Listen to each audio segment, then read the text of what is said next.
आत्मीय दाजुभाइ दिदीबहिनीहरू, हामी नेपालीहरूको घर आँगनमा नयाँ वर्ष 2082 आइपुगेको छ। नयाँ घाम, नयाँ ज्योति, नयाँ उत्साह लिएर आएको नयाँ वर्षको उपलक्ष्यमा देश तथा विदेशमा रहे बसेका सम्पूर्ण नेपालीहरूको सुख र शान्तिको मङ्गलमय शुभकामना। हरेक नयाँ वर्ष नूतन आशा र विश्वास बोकेर आउने, तर वर्षको बिदाईमा एउटा घनघोर निराशाका बीच हुने गरेको धेरै साल भयो। समाजका विभिन्न दल, वर्ग र जन समुदायले आफ्नो धारणा, आस्था तथा अभिव्यक्ति राख्न पाउनु प्रजातन्त्रको सुन्दर विशेषता हो। तर त्यस्तो धारणा र मान्यता प्रस्तुत गर्दा सबैले संयम अपनाउनु पर्दछ।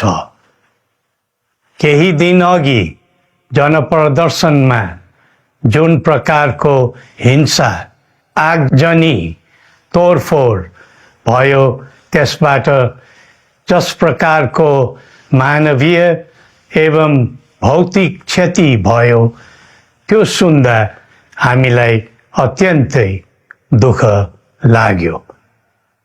नागरिक स्वतन्त्रता भन्दा ठुलो तन्त्रवाद हुँदैन। वास्तविक प्रजातन्त्र त्यहाँ हुन्छ जहाँ राम्रो, नराम्रो, जनगुनासो वा गुणगान सुन्ने परम्परा र संस्कार हुन्छ। नेपाली जनतामा देश र भविष्यलाई लिएर जुन खालको जागरुकता पैदा भएको छ, त्यसलाई हामीले सकारात्मक रूपमा लिएका छौँ। वास्तवमा नेपाली जनतामा रहेको देशभक्तिपूर्ण भावना विश्वमै अनुकरणीय र अनुसरणीय छ। देशलाई विद्यमान जटिलताबाट मुक्त गराई शान्त, स्थिर र समृद्ध मुलुक बनाउने जागरुकता जुन पैदा भएको छ, नयाँ वर्ष 2082 मा नेपाली जनताको चाहना अनुसारको परिणाम हासिल हुने विश्वास थपिएको छ। मुलुकमा व्याप्त अशान्ति, अराजकता, निराशा र असन्तुष्टिबाट आम नेपालीलाई मुक्त गर्न नेपालको राज संस्थाले जहिले पनि योगदान पुर्याउँदै आएको विदितै छ। राष्ट्रियता र प्रजातन्त्रलाई मूल कार्य मान्दै जनभावना बमोजिम चल्ने बहुदलीय प्रजातन्त्र र संवैधानिक राज संस्थाको परम्परामा हाम्रो मान्यता रही आएको छ।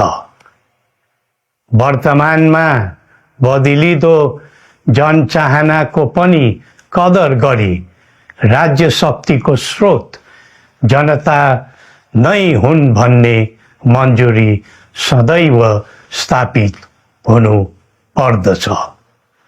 राष्ट्र निर्माता श्री 5 बरामहाराज धीराजको दिव्य उपदेशलाई नै अबको राज्य सत्ताको मूल मन्त्र सोच्नुमा के होला? सन्तुलित कूटनैतिक सम्बन्ध र आत्मनिर्भर नेपालको परिकल्पना नै पृथ्वी पथको मूल सार हो। यही नै राजनीतिको मूलधार हुनु पर्ने हो।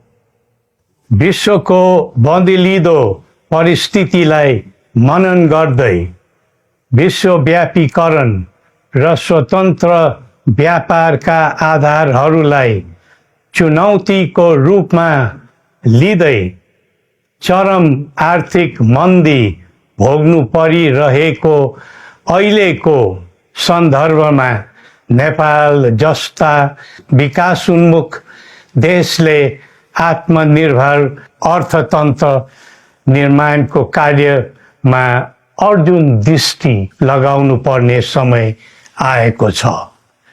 स्वदेशी स्रोत साधनको प्रयोगले स्वदेशमै उत्पादन गरी स्वदेशमै खपत गर्दै आन्तरिक अर्थतन्त्रको चक्रभित्रबाटै मुलुकको समग्र अर्थतन्त्र आत्मनिर्भर र चलायमान गराउनु पर्ने विश्व परिवेश निर्माण हुँदैछ भन्ने सङ्केतहरू देखा परिरहेका छन्। विश्वकै उत्कृष्ट यो भूमिमा बाँच्न समेत गाह्रो हुने स्थिति पैदा भएपछि बढ्दो युवा पलायनलाई रोकी युवा शक्तिको श्रम र सिपलाई स्वदेशमै उच्च उपयोग गर्नु पर्दछ। युवा स्वरोजगारको निम्ति अवसरहरूको खोजी गरी नेपालमै आय आर्जन गर्न सक्ने वातावरण तयार गर्नुपर्ने आजको पहिलो आवश्यकता बनेको छ। सबै नेपालीको तन, मन र ध्यान त्यसैमा लगाउनु परेको छ। विश्वभरि छरिरहेका नेपालीहरू एकताका सूत्रमा बाँधिन अब ढिला गर्नु हुँदैन। आफ्ना ज्ञान, सिप र सामर्थ्य मात्र होइन, त्यहाँ आर्जेको पुँजी, स्रोत र साधन समेत नेपालमै लगाउनु पर्दछ भन्ने भावना सबैमा जागृत गराउनु परेको छ।